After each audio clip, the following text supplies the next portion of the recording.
Hello projectors, Charlie here. I'm here with one of my good mates, Alex, and I'm back in Melbourne, and Alex has been one of my best mates since 3 years old. So we met in kindergarten. Yeah, 1994. 1994, there we go. And the reason that we're jumping on here is because he's a projector. And we were just talking about it a few minutes ago.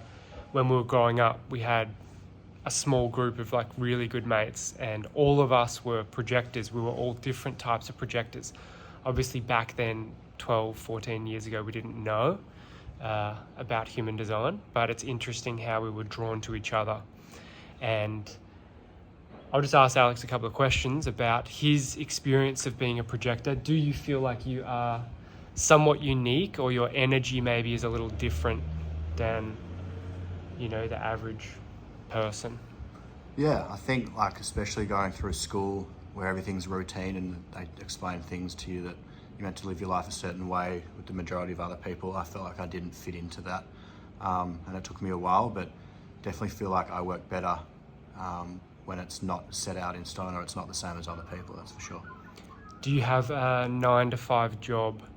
No, not currently. When I did, I felt like really burned out, and I work very differently to other people. So I find that small bursts of work or time using your brain work better for me at certain times throughout the day. Instead of being forced to work 8 hours, it was less efficient.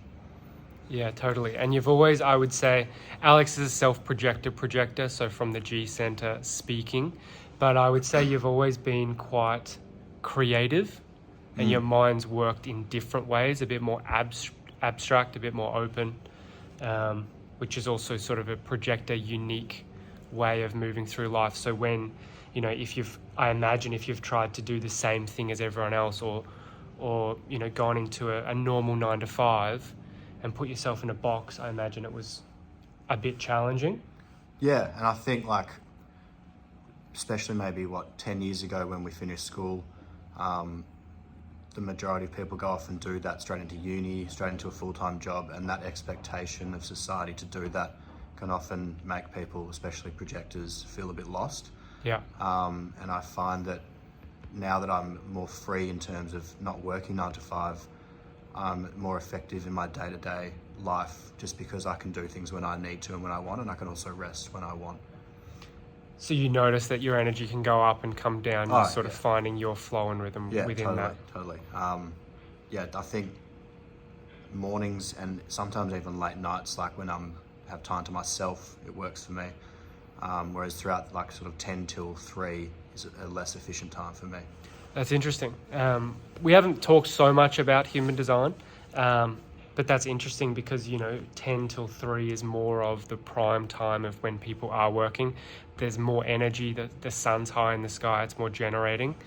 Whereas, same with Sarah, she loves to go either really early morning, and for me, sometimes I go a little later because everyone's sort of gone to bed and the energy's much more quiet, so we can actually relax a bit more and sort of attune to ourselves a bit more. And I see that you get out, you live close to the beach, so you're often up and about and going on morning walks, probably when there's not that many people around, which I imagine,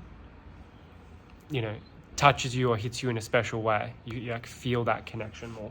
It's like, it feels like the world or where I live is quiet, so I get to sort of be settled and quiet in those moments as well, as opposed to being forced to rush around or being stuck in traffic where other people are in some way sort of controlling your life. But I feel like I've got more freedom in those early hours for sure. Awesome. And you do know about the Projector Movement. Yeah. You're actually probably the first lifelong member of the Projector Movement. Maybe you could show everyone what you... Yeah, one of the things I got on my arm, just because I feel like I'm definitely very aligned with that, is the projector symbol, baby. Projector Movement logo. That's it. All right, everyone. Hope you enjoyed the conversation, and just a little insight into one of my best mates since 3, being a projector, and how both of us have cultivated a different life that works for us. And if you're out there as a projector, just start to touch into your rhythm, your flow, and know that you're very unique And if you keep trying to be like everyone else, there will be burnout, there will be struggle. But on the other side of that, there's a lot of invitations that open up and a lot of success. All right. See you later.